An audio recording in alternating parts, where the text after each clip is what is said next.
You don't need to learn hundreds of N8N nodes to build 80% of what your clients will ever need. You only need these 17. And these are the exact nodes that I've personally used to build automations for my private community and for all of my clients. And today, I'm going to give you the entire blueprint. The biggest mistake people make with N8N is they get overwhelmed. They see this giant library of nodes and they freeze. But the truth is, most of them are just variations of a core few. And once you master the fundamentals, you can build almost anything. I've broken these 17 core nodes into 5 categories. And we're starting with the one that kicks everything off, the trigger, because every automation needs a go button. The one that I use the most when I'm building automations, both for myself and my community, is the execute workflow. This is not a production trigger. This is just one that you can execute manually when you're testing and building. The second one is a schedule trigger. So this is one that's very common for a lot of my clients. And the point of this is, as the name suggests, you can schedule it to run daily, weekly, monthly, hourly. It's entirely up to you. And you've also got a custom schedule, also known as a cron. So if you're integrating this with existing platforms or external platforms outside of N8N, like a client system, then this one's perfect for you. And the last one is a Telegram trigger. So you can replace this with WhatsApp or any other messaging platform. I like Telegram because it's really easy to set up and it's really cool on client demonstrations. So for this one, this is just a Telegram trigger connected to my bot called Ava, and this triggers on message. So whenever I send Ava, my Telegram bot, either a text message or voice message, it will trigger this automation. Once you have the data, you need a place to put it in. You need a brain for your automation. Whether it's a simple Google Sheets node or an Airtable record, the process is identical. You're just adding a new row of information. So for Google Sheets, this is one that I use quite frequently, and the operation is append or update a row. For this, I've just used an example Google Sheets. You would then select a sheet, and then for this operation, you're going to need to map each column manually. Now, usually you would use an ID column, but in this example, I used the video URL column because for this particular Google Sheet, the URL is always unique. So it just needs to be a unique value. So for this example, I wanted to save the video URL, a quick prompt, and the status. And this would be for a client who needs UGC style video ads. And I actually have a video on this, on how you can create this entire system. So take a look at my channel for that. And so you just map the values inside of here. It's identical for Airtable. So the record is the resource. We're going to choose create or update for the operation. And then you just select the base and a table from your Airtable records. I really like Airtable because I think it's Google Sheets on steroids. And for this, we're going to need to map each column manually. So it's exactly the same as Google Sheets. We're going to use the ID for this particular table. And then you have all the columns that you can map. So whenever the data is fed into the input here on the left-hand side, you can then map each of these fields, drag it over and manually map all these fields. And when you've mastered one, you've mastered them all, because it's the same process for Notion, ClickUp, Asana. It's all the same logic. Now, this next part is where beginners get completely stuck. You get this giant list of data from an API, but you need to process each name one by one. Well, how do you do that? And that's where the data processing nodes come into play. These 7 nodes are probably some of my most used nodes. The first one is an edit fields node. So imagine a scenario where the input is an array. So inside of here, I've got an array. And all that means is I've got the name, the age, and the phone number. And these are just leads, right? And I've got 5 of these leads. And you can see that it's just one object on the right hand side. And inside of there, you've got the array. So the array just means that it's a table, right? A column would be name, another column would be age, third column would be phone number, and then the row would fill it with the name, 34, the phone number, and obviously Elisa Martinez for the name. And it does it for each of the leads. But there's a problem with that because you can't manipulate this, right, as an object. We need to separate it out. And that's where the next node comes into play, which is the split out node. And you can see that the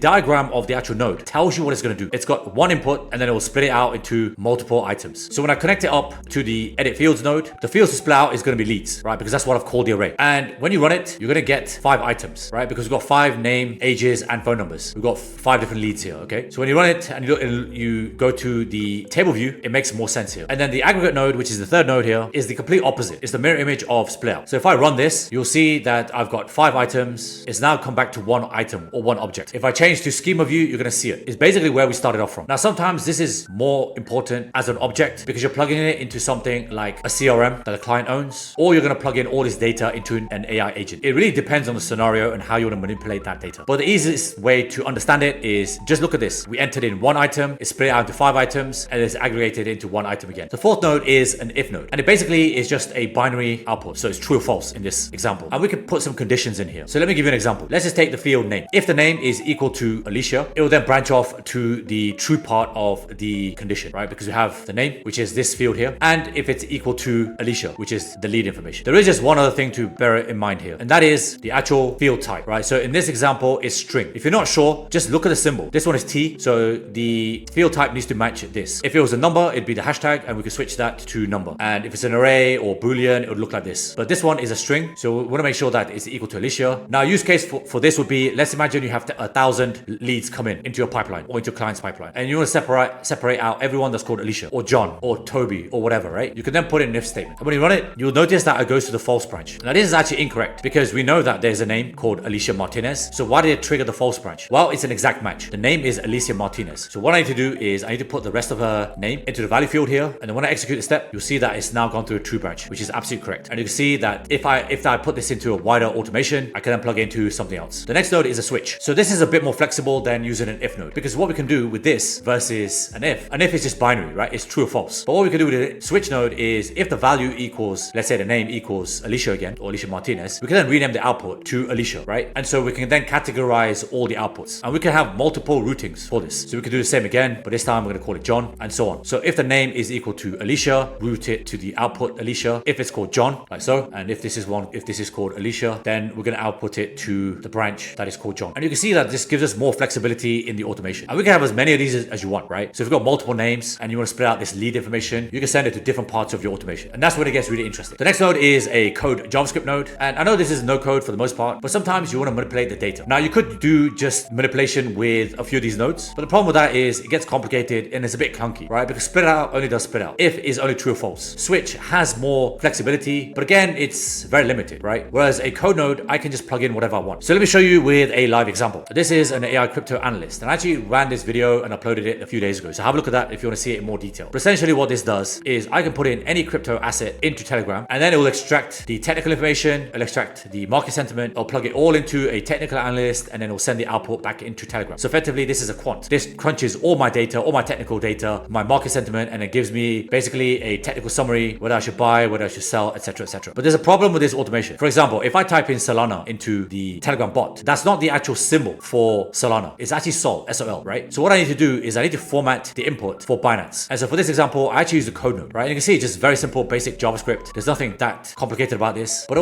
what it will do is it will turn anything that I put into the messaging bot. So if it's Bitcoin, if I type in Bitcoin, it will then turn this into BTC. If I put Ethereum in there, it will then convert it into ETH and so on. And I'll actually pair it with USDT. That's what I've programmed into this particular example. And so go back to our examples of nodes, it just gives you a lot more flexibility. There is another option. You could actually plug it into an AI agent and let AI just take care of it. The only issue with that is it will actually increase how long the automation will take to complete. So just bear that in mind if you've got clients who need speed. This is a much faster solution. And the last of the data processing nodes is the merge node. So sometimes you want to merge different types of inputs just so that it's easier to process later downstream. Again, I'll show you from my AI crypto analyst example. So the first part of this automation is the technical analysis. But you can see I've got 15-minute candle, I've got 1 hour candle, and I've got 1 day candle. So what I need to do is I need to merge those, right? So I've merged the time frames because it's just easier for me when I plug it into the technical analyst. On this side, I've got the market analyst, and again, I'm going to use a merge. So I'm going to merge the time frames, which is a technical analysis, with the market sentiment or the market analysis before it goes into the final AI agent, which is a technical analyst. It just makes everything a lot easier to process, especially when you're using AI agent. Okay, those first 3 categories are the foundation. They're 80% of everything that you need to know. But these last 2, these are your superpowers. And these are the ones that I enjoy the most. This is what lets you connect to anything and build things that feel like actual magic. So what happens when N8N doesn't have a pre-built node for the app that you want to use? Well, most people give up, but we use the HTTP request node. And this node lets you talk to virtually any app on the internet through its API. For example, in the AI crypto analyst, I can get the 15-minute candle charts from Binance's API. And you can see here that the interval is set to 15 minutes. I don't have any authentication on because the Binance API is actually free. Now, this is great because Binance doesn't have a native app inside of N8N. There's no node for this, but that's fine because I can still get that data. You can see it here in the grab crypto news node as well. The method is get, and this time I'm going to go to the newsapi.org API. Again, there's no authentication. There is an API, but the newsapi.org site is completely free. You just need an API key and they give you 1,000 credits. And you can see here that I'm putting some parameters. So for this, I'm pulling in specific keywords related to what I'm doing for this particular automation. And literally the possibilities are endless. You've got access to literally millions of APIs when you're using the HTTP request node. It's actually quite daunting at first because you need to know the API documentation. You got to find the right endpoints. But trust me, once you get comfortable, the world is your oyster. And you can literally take on any automation job or work with any client that you wish. The next node is one of my favorites because if you follow this channel, you know that I love Apify scraping. So if you're new to Apify, it's basically a platform where you can scrape pretty much any site, social media platform, pretty much anything you can think of. They've got over 7,000 scrapers and you can actually get started for free. They give you $5 in credit. So this is a relatively new node that's now natively supported inside of N8N. And so here's an example, a live working example that I actually use with my clients. It's called the Ultimate Content Scraper. So all they need to do is I send them this form and the form asks them a few questions. So the first one is what's the search keyword? This is mandatory, so they can put in a few keywords. The second is how many results do you need? And the third is select your platform. So do they want it for TikTok, Instagram, YouTube, etc., etc. Once it has it, it will then scrape and filter for whichever platform they've selected. So if we go to TikTok, it will filter by TikTok if that's what they selected on the form. It will then actually scrape TikTok. So for the scraper, I'm actually using this one, Clockworks, inside of Apify. It's got a payload, and I actually go through this on another video, so I'll keep it brief. But I just need the results per page and the search queries, right? So that's everything off the search form. This payload is then sent back to Apify, which will then trigger the scraper on their platform. So I'm not scraping anything inside of Apify. I'm doing it all inside of an external platform on a cloud server, which is all managed by Apify themselves. And then the last API connectivity node is the webhook. Now, I don't use this much, but it does have very specific use cases. So I created a video a few weeks back on lovable.dev, and I actually created an app called Florence. And if you're not familiar with Lovable, it's actually a vibe coding app. You can build any apps that you want using prompts. So what I did was I built an app that can identify any plant with one photo. So I can take the photo on my iPhone, or I can upload one off my desktop. It'll actually capture the clear photo, and then you upload it into the app, and then you preview it just to make sure that everything's okay, and then you submit it for instant identification. Now, this app doesn't do anything. It just captures it, it identifies it as the image in a preview, and then it needs to send that data off somewhere. And the way I do that is through an end-to-end automation using a webhook. So when they click upload, it triggers this automation. The information is sent to this webhook. It's using the post method, and what it does, it will then analyze the image. It then plugs it into the plant analyzer AI agent, and then it identifies what the plant is, and then it sends all that information back through the webhook and into the output here. And I've got a video on this, so take a look at that in my channel. And now for the big one, the nodes that changed the entire landscape of automation, because automations have been around for years. I remember using If This Then That, which was a very basic automation platform in the early 2010s. It was interesting, it saved a few steps, but it wasn't really exciting. But now that we can plug in AI and AI agents, the game has completely changed. And essentially, you have two nodes. They do exactly the same job, but one is more flexible than the other. And that's the first one on the left-hand side here. And the reason I use this more than the right-hand side is because I can plug in any language model that I want into the left-hand side AI agent. Whereas the one on the right, this is OpenAI's native AI agent inside of n8n, which means that it only works with ChatGPT. So here you have the source of the prompt. You can actually connect it up to a chat trigger node, or you can just manually put in the prompt here and define it below. If you want to require specific outputs, if you want to separate out variables, you can do that as well. You've got enable fallback model, which I use quite regularly. And so what that means is that, let's say I want to connect to Google Gemini because it's free. The API is actually free. And for this example, I'm just going to connect it up to Flash. But let's say it fails. We can actually enable the fallback model, and then the fallback, we can just connect it up to a paid model, right? So something like OpenAI. And honestly, clients love this because who doesn't want free? And for the most part, Google Gemini's uptime is great. But as you can imagine, a free API is going to get hammered by automation enthusiasts, agencies, and software developers, which is why I always use a backup. It's either ChatGPT or I use Claude by Anthropic. But the point is, the uptime